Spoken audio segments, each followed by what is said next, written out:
On a beaucoup parlé de réconciliation dans notre relation avec les Autochtones. Je pense que c'est une de ces artistes sous tous ses angles, de multiples façons, qui a tenté de faire cette réconciliation, d'éveiller les consciences.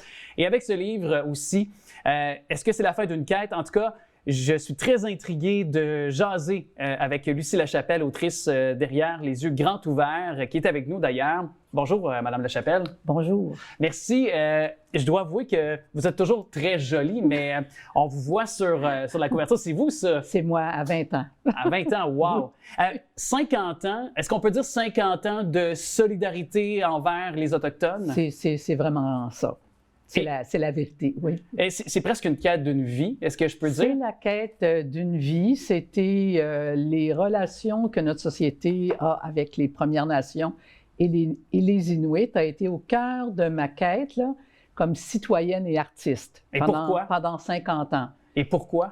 Cette histoire-là, mon histoire a commencé à l'âge de 18 ans, alors que je suis allée travailler un été au Nunavik. Alors, dans les communautés de la baie d'Ungava, avec une équipe de dentistes. Moi, je n'étais pas du tout en dentisterie. J'allais entrer en communication cinéma à l'UQAM. J'avais terminé mes études de collégiale à Lionel-Groulx. Alors, j'ai passé l'été là et ça a été un coup de cœur. C'est un coup de cœur pour... Bon, le territoire, il faut se le dire, c'est extrêmement impressionnant, ouais. Immense et beau. Et pour les gens aussi. Les gens ont été accueillants, gentils. J'ai découvert plein de choses et puis je me suis dit, je vais retourner. Je vais retourner là.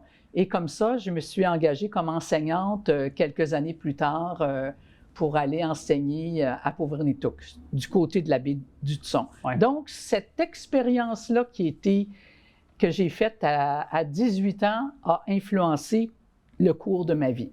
C'est clair. Ni plus ni moins. La trajectoire qui a changé, qui en a été inspirée pour la suite des choses. Vous avez souvent raconté de différentes façons.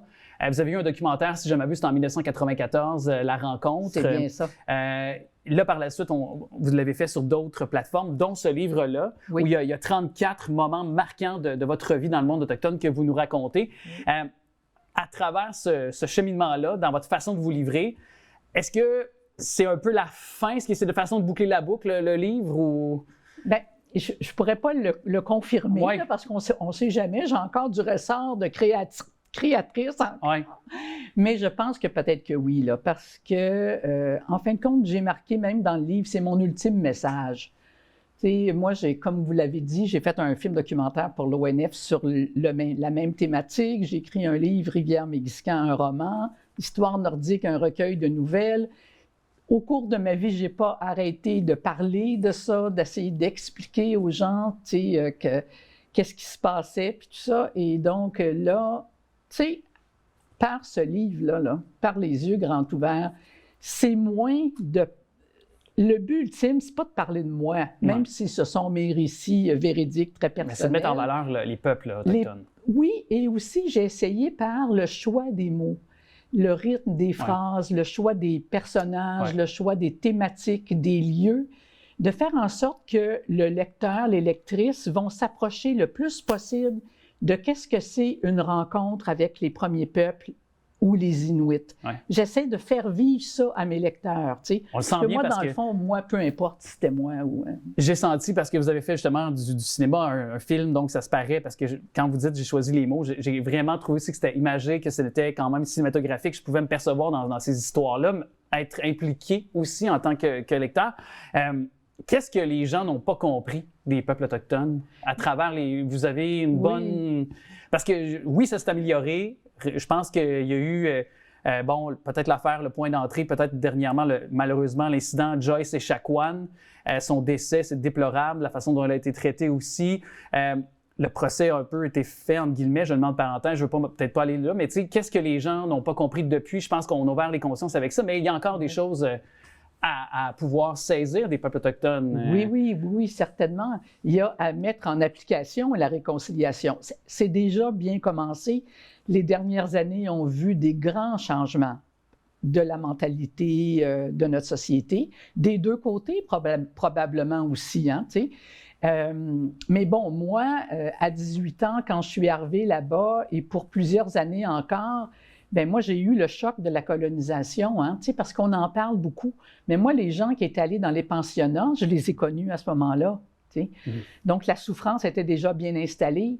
La colonisation, c'était des installations, des Blancs qui vivaient dans les communautés assez adéquates, je dirais, puis les Inuits ou les Premières Nations qui vivaient dans des maisons désuètes. Écoutez, j'ai pas d'eau courante, pas d'électricité. Exactement, c'est ça. Ou par exemple, en Abitibi, j'étais avec mon premier enfant et mon conjoint écrit. On a pris le train et puis il s'est fait déplacer pour séparer de moi et de notre enfant pour qu'il aille dans un wagon destiné aux Autochtones. Donc, écoutez, moi, quand je raconte ça, les gens n'en reviennent pas, mais ça s'est passé. Puis ça ne fait pas 200 ans non plus. Exact. Je suis plus âgée, mais j'ai quand même, c'est quand même dans ma vie d'adulte, là. Aussi. Donc, on peut dire que la société a fait beaucoup de chemin. C'est formidable, mais encore là, il faut encore travailler pour ça. Puis il y a des sociétés des communautés, excusez, je devrais peut-être plus employer ce terme-là, des communautés, tu sais, je pense aux communautés, les Abénaquis qui restent près des grands centres. Il y a de ces communautés qui sont peut-être plus proches d'institutions scolaires, qui ont peut-être plus aussi, pour eux, c'est peut-être plus facile de pouvoir communiquer avec, disons, je vais dire avec les autres diversités culturelles, les autres communautés, mais ceux qui sont plus au nord aussi ont peut-être moins d'opportunités aussi. Ça, il faut l'intégrer aussi aux gens en général. Oui, également. absolument. Les gens ne vivent pas tous de la même façon. Hein. Les gens qui sont plus nordiques, mais vivent sur leur territoire, plus entre eux. Le rapport au territoire est très différent. Absolument, c'est certain. Et puis aussi, la difficulté, je pense qu'on a, c'est que c'est pas tout le monde qui peut y aller ou qui connaît ça. Tu sais, les gens, par exemple, qui vivent en Abitibi, qui vivent au Lac-Saint-Jean ou qui vivent sur la Côte-Nord, ont depuis longtemps des contacts. Tu sais, pour le meilleur et pour le pire à une certaine époque, mais maintenant de mieux en mieux.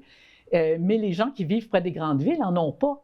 Donc, il y a tous ces niveaux-là de relations là, auxquels il faut penser. Ouais. Moi, ce que j'ai aimé, c'est évidemment, ben, on a plusieurs moments marquants qui sont fabuleux dans notre façon de raconter. C'est touchant, tantôt très lumineux. J'ai compris votre volonté. Puis, en même temps, je trouvais tellement que ça apportait la réflexion aussi de se questionner en tant qu'être humain, parce que ça peut être ici, sur le coin d'une rue à Laval, on rencontre quelqu'un qui provient d'une autre communauté culturelle. Oui. Donc, c'est pas juste relégué aux Autochtones, ça peut être envers d'autres communautés aussi qu'on rencontre sur le coin de notre rue, dans une ville comme Laval qui est multiethnique aussi. Donc, absolument. Alors, c'est pour ça aussi que je pense que c'est assez universel comme propos, ce que vous entretenez. Oui, moi, j'ai pas voulu faire la morale à personne non plus, là. J'ai simplement voulu dire, bien, regardez, moi, je l'ai vécu. Peut-être que la majorité n'a pas eu la chance que j'ai eue, mais j'ai pas eu juste des chances, j'ai eu des difficultés aussi, puis j'ai voulu que ça soit présent dans le livre. Porteur, oui. Assurément, j'invite les gens à lire votre livre, donc Les yeux grands ouverts, c'est aux éditions Pleine Lune. Merci beaucoup, Lucie Lachapelle, d'être passée nous parler de votre vie et je vous souhaite plein d'autres façons de nous raconter justement le monde autochtone. Question d'encore une fois le faire connaître aux gens. Merci beaucoup, Alexandre. Merci.